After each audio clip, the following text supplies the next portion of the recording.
One fateful night, the chief of the elders witnesses comets and prophecies that the dreaded age of Mappo shall ensue. However, what follows is the golden age of cultivation. While in the Soke region of the 9 states, a child harnessing a rare spirit is born, named Oroku. 12 years later, the Reikenzan clan holds an examination to recruit disciples. As the contestants arrive, they try to obtain the VIP room for their stay in the village. However, only the bearer of the special ticket can access it. Oroku emerges with the ticket and is allowed entry by the innkeeper Rei. Later at night, he is reached by Kai, a slit-eyed boy, who becomes his servant in exchange for knowing how he obtained the ticket. The next day, Oroku comes across Rei selling radishes to win a bet against the chief and offers to get all the radishes sold in exchange for meals, to which she agrees. Intelligently, he dresses Kai and his servant Achu as mascots and sells them all his magical radishes. As decided, Rei provides him with meals, plus a pouch containing a key and a coin. The following day, contestants arrive at the Golden Bridge, the first phase of the test. A test highly distrusted by the elders since it's made by Abu, one of the elders famous for being shameless and obnoxious. While the contestants continue on the bridge, Achu runs into trouble with a burly boy, but is saved when Oroku steps in. Unknown to him, Achu drops his money bag as they move on. Soon the group comes across a peculiar fountain. As everyone stands confused, Oroku explains it is a converter of the 5 elements. Hence, putting in gold would provide water, which might be helpful in the test ahead. The contestants get busy trying to dig gold out of the bridge. However, Oroku smoothly collects a large amount of water by putting the gold-plated bento boxes in which Rei provided them meals. Frustrated, the burly boy greedily tries to take the fountain but drops it, causing the bridge to start dissolving. Kai, Oroku, and Achu safely make it across. However, a lot of contestants are eliminated. From above, Abu watches Oroku, impressed by his abilities. The contestants arrive at the second phase of the test, Tagan Village, where Oroku gets a filling meal in exchange for the water he brought. Burning with jealousy, 3 boys, descendants of the Shah family, quarrel with Oroku. However, Oroku has been told of the rule of prohibition of violence in the village and calls out loudly. A ninja girl appears suddenly and beats the boys to their senses. At night, Oroku decides how to pass the second phase and employs Kai and Achu to scout the village the following day. While exploring, Achu is met with one of the contestants, Shushin, and his loyalties waver as he gives out information. Meanwhile, Oroku and Kai encounter Bunho being intimidated by the 3 boys. Once again, he calls the ninja on them. Although Bunho asks to join them, Oroku declines. In his mind, he intends to use him as a source to get out. Oroku realizes that there is a barter system in the village. Secondly, the village does not know about the test. Hence, the only way out of the Tagan village, blocked by mountains, is to win the villagers' hearts. As predicted, Bunho gets into a problem with the village mayor, his mistress, Aunt Ryu, and his wife clashing. Picking the opportunity, Oroku allows Kai to resolve the conflict. Kai manages to resolve the dispute by talking to the mayor and rekindling the love between him and his wife. He is soon shown the way of the village, becoming the first contestant to pass the second phase. Seeing Kai, the other contestants now know what to do and start helping the villagers to find the way out. However, before leaving, Kai warns Oroku regarding the loyalty of his servant, Achu. He hands him the money bag he got from Bunho, who had picked it up when Achu dropped it at the bridge. That night, Achu visits Oroku to inform him that he has found the way out. Slyly, he plays sad for leaving his master.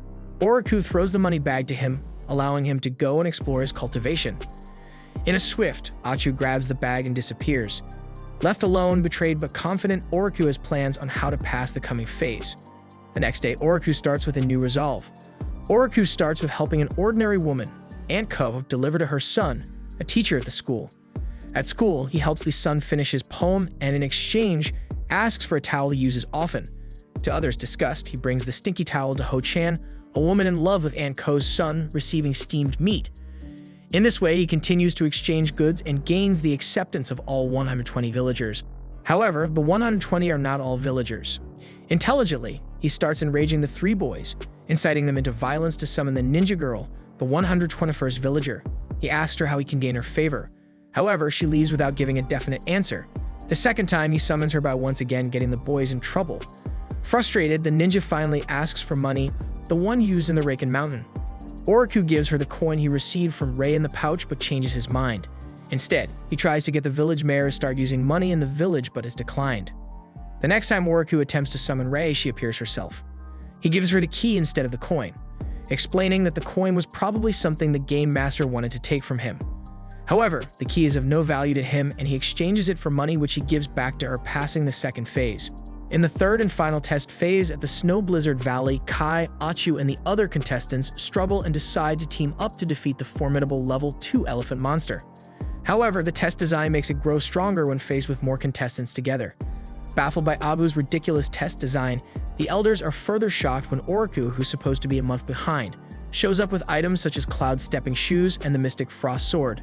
The poor supervision of Abu had left the reward chest to calculate points on its own, making Oroku get essential sacred items in exchange for the high points he gained at the village. Abu wonders how he's able to operate such high-caliber items without training. In a flash, Oroku defeats the elephants, making it pass not only for him, but for all 15 contestants at once. As the contestants stand perplexed, Abu, in her lush purple hair and white robes, descends to Oroku, only to panic at the loss of sacred items. She yells at Oroku for destroying her test settings all at once, bewildering him upon knowing she's the game master. The chief gathers the elders at the Stellar Peak to discuss the matter. They conclude to hold another examination where they shall examine the contestants one-on-one and eliminate them accordingly. The elders unanimously agree, and the 15 contestants are led to the examination hall. Upon the contestants' arrival, they are informed that they'll be examined one-on-one. Then the elders shall discuss the results, and only 3 out of 15 will be chosen as disciples to be taken in. Not wanting Oroku to take the lead, Shushin steps ahead and is evaluated first, followed by Achu and so on. Lastly, Oroku steps onto the podium, and the elders gasp in shock, witnessing his unprecedented potential. Oroku hones a rare celestial spirit, the Void Spirit itself. However, when the test results come out, Shushin, Buno, and Achu are chosen as disciples, leading Oroku out. The contestants are baffled as to how Oroku was not selected. A representative of the elders, Rory, explains why Kai and Oroku were not chosen. She explains that although Kai is eligible for the Ethereal Peak, he'd be unable to use all this potential as a disciple and hence was eliminated. However, he would be given a letter of recommendation to be selected for the Manpo sect. Coming to Oroku, she explains that his spirit has no worth except as a rare collectible, since there is no technique to handle celestial energy. Being his painfully bold self, Oroku confidently steps forwards, demanding benefits if he's to be taken as a rare collectible, making everyone grimace. But the sect requires something to be paid back to provide. Smartly, Oroku finally flips up the coin he saved in the village and is granted any wish he asks for. Oroku asks to be taken in as a legacy disciple and is given the responsibility to Abu herself as his teacher. Abu brings Oroku to the Amorphic Peak where she resides. However, Oroku isn't much escalated upon seeing a rundown house. He interrogates further and learns she is only at the Jindy stage of cultivation and ranks 5th out of the elders, unimpressive. That night, they shamelessly barge into the cafeteria of the Outer Court disciples to eat. However, Oroku likes that she matches his bold energy. Back at home, Abu puts down a stack of tests in front of him and evaluates that he's indeed a talented one with his celestial spirit. Giving her first lecture, Abu tells him that he ought to become intense and brutal in his life. That cultivation, otherwise all his speed and strength would be meaningless. 2 years pass, and Oroku, under Abu, spends his days taking medicinal baths ordered by her and classes on various subjects together with other disciples after his morning run. Elder Khan is much loved at the Carefree Peak, where the classes are held, while Elder Ryukun's course is often deserted. In her class, Elder Khan explains the dreaded age of Mappo that lasted 200 years, bringing demise to the cultivation world, after which the students head for lunch at the cafeteria. However, Oroku is tired of being the center of attention at the Outer Court Disciples cafeteria and heads out to try the Inner Court Disciple cafeteria. He peeks in to realize that the food is horrible and turns away. Luckily, he meets Ray, who provides him with pork cutlets. As they sit together, they catch up on how Oroku is doing with his cultivation. He explains that he's planned to invest 10 years in reaching his Jindy stage. Ray suggests that he should also support martial arts and body strength to make the target easier for him, and decides to teach him some techniques. Taking him to an open area, she teaches him how to gather Kai first, and soon he can channel it. Oroku wakes up to find Abu drunkenly in his bed and wakes up annoyed, informing her that he's leaving for practice. He tells her he's found a better teacher who has taught him more than she did in 2 years. Frustrated, Abu challenges him to bring this teacher to her, and he can have his way if she loses. Oroku tells Ray to come along and face off Abu. However, she declines until Oroku incites her by telling all the insulting comments Abu said of her, making her go up in flames and set off to face Abu. Abu wakes up to an enraged Ray challenging her to a duel and loses the bet she drunkenly made. She allows Ray to ask for anything. However, Ray passes it on to Oroku. Oroku asks Abu to teach him real techniques for his cultivation, to which Abu is disappointed, saying that he feels like she's wasting his time. In fact, Abu is taking time to build his body strength, paying for his daily medicinal baths. Since the bath's benefits deplete, they must be replenished regularly, which costs a lot of money. Abu explains that she is preparing him to start her amorphic bones technique, which requires the Jindi stage. She explains that the Kai in Oroku's body tends to flow out easily. Hence, to preserve Kai, she had to prioritize bodybuilding above cultivation. After his bath, Abu talks about her amorphic bones technique to Oroku. Her technique is looked down upon since she's the one who formulated it.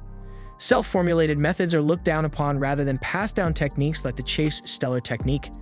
However, amorphic bones can change with time, making them suitable for anyone to adapt, benefit from, and update. Soon she starts training Oroku. Although he feels exhausted, Abu evaluates that he's doing way well. Oroku will only be able to stop the Kai leaking once he reaches the 9th or 10th stage of amorphic bones. She explains that he feels that way because higher-level techniques, amorphic bones, would overwrite lower-level techniques such as martial arts when learned. Oroku asks Rei to become his teacher and teach him martial arts that can't be overwritten. She again agrees to teach him, finding it fun to teach Oroku. Rei explains that she would have taught him how to ride a sword. However, it's for those that have reached the foundation stage. Hence, for now, she teaches him an agility skill called entangling steps. With practice, Oroku starts excelling in it. Rei even introduces him to a practice partner, a bear. That night, after practicing, Oroku returns to Amorphic Peak to find Abu seriously immersed in a book, The Essence of Jingi. Abu explains to Oroku that soon he will reach the 8th stage of Amorphic Bones, and with her help, he should make a breakthrough.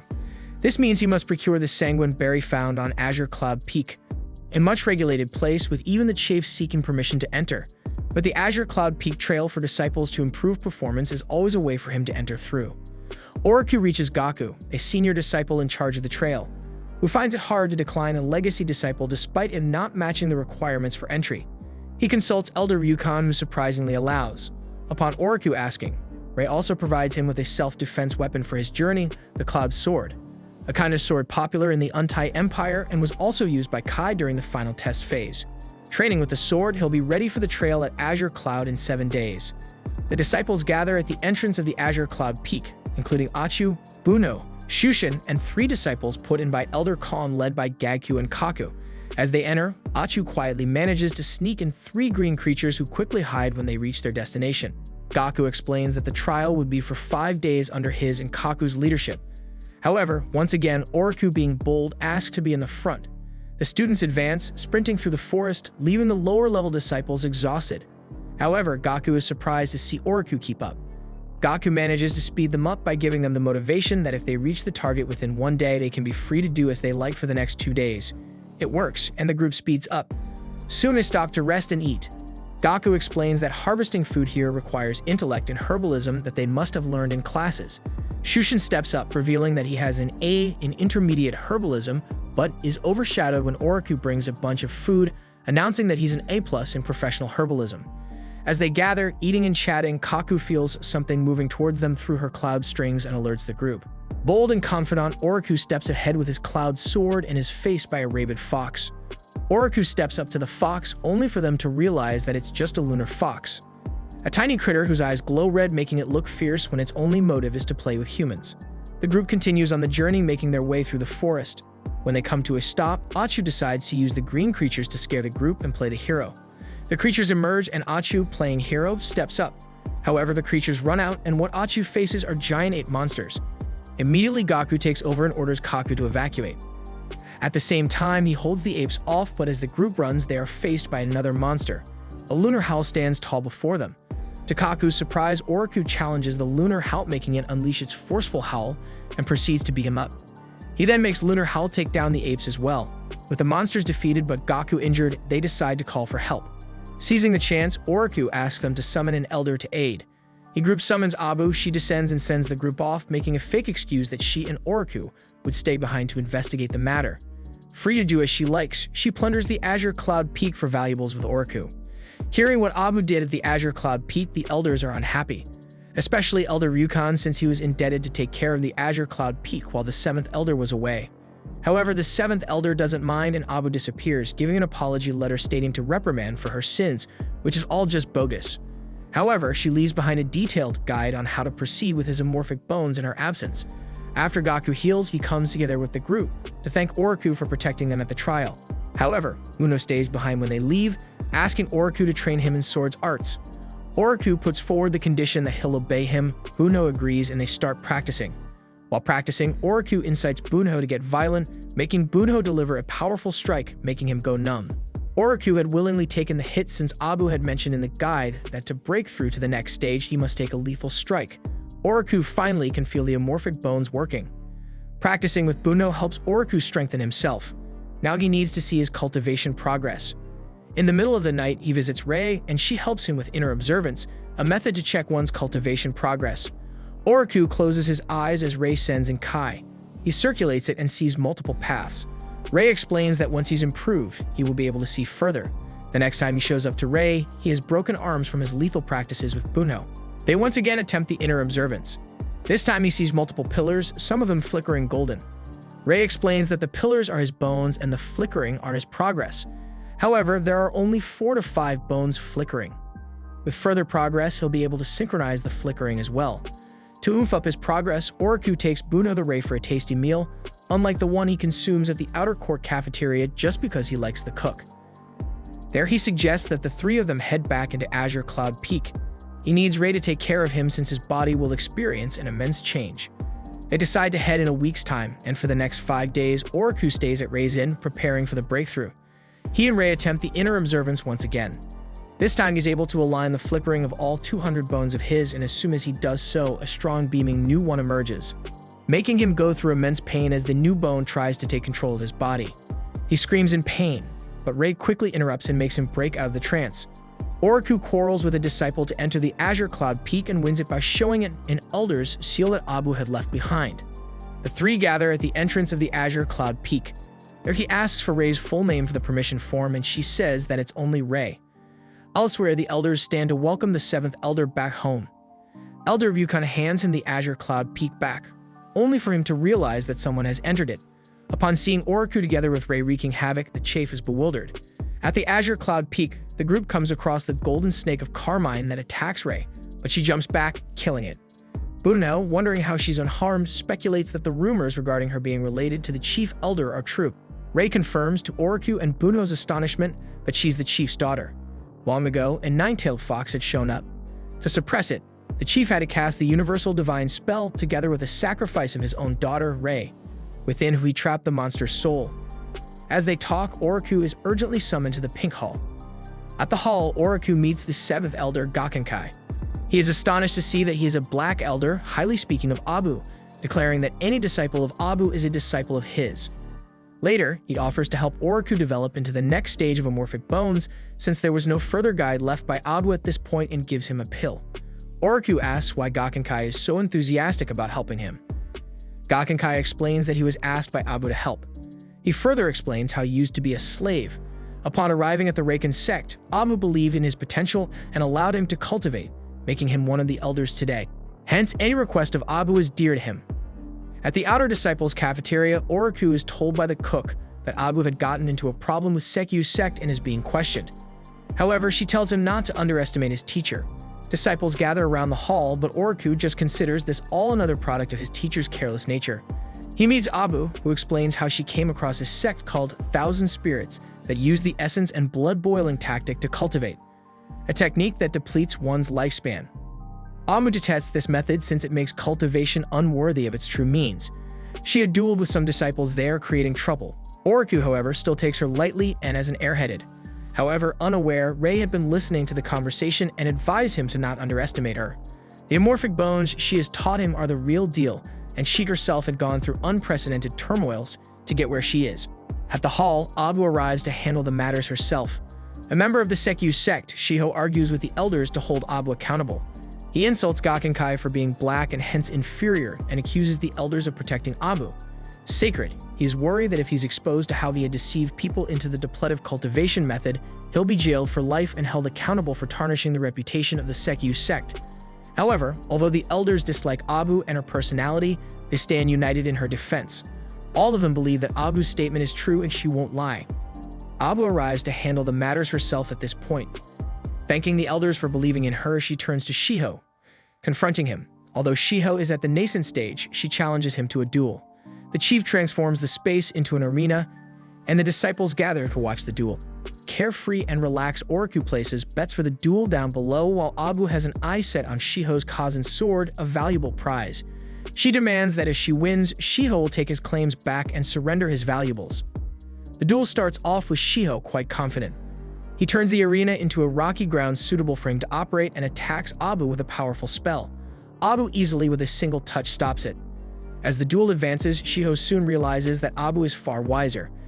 She explains that even though he has managed to reach the stage, he come at it with the blood-boiling technique, a technique that is of no use since it lacks an interior, which makes him weaker than someone even at Jindi's stage.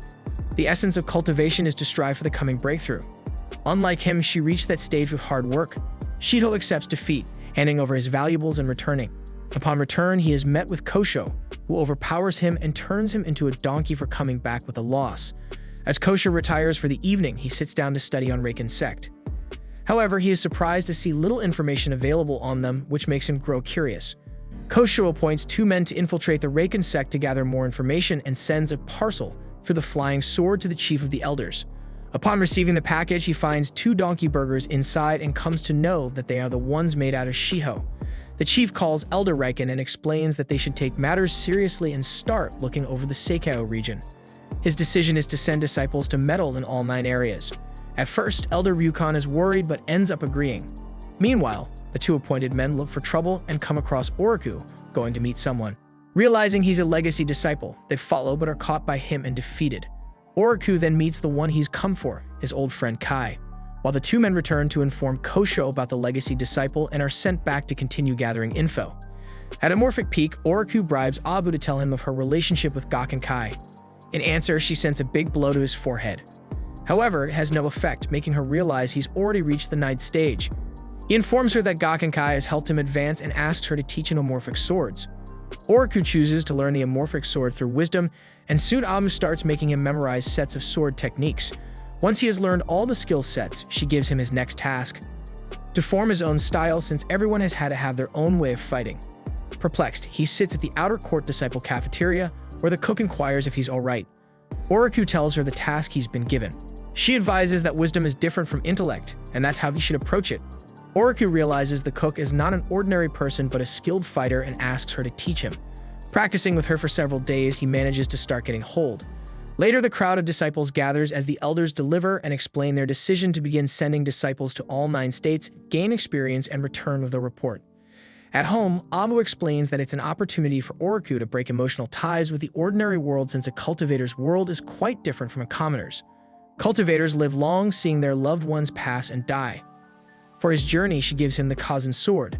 However, Oroku is just glad to be able to go home. Disciples start leaving for the states, both in excitement and confusion. Together again with Kai, Oroku sets off on the journey, making his way toward home. The end. If you enjoy this video, be sure to like and subscribe for more.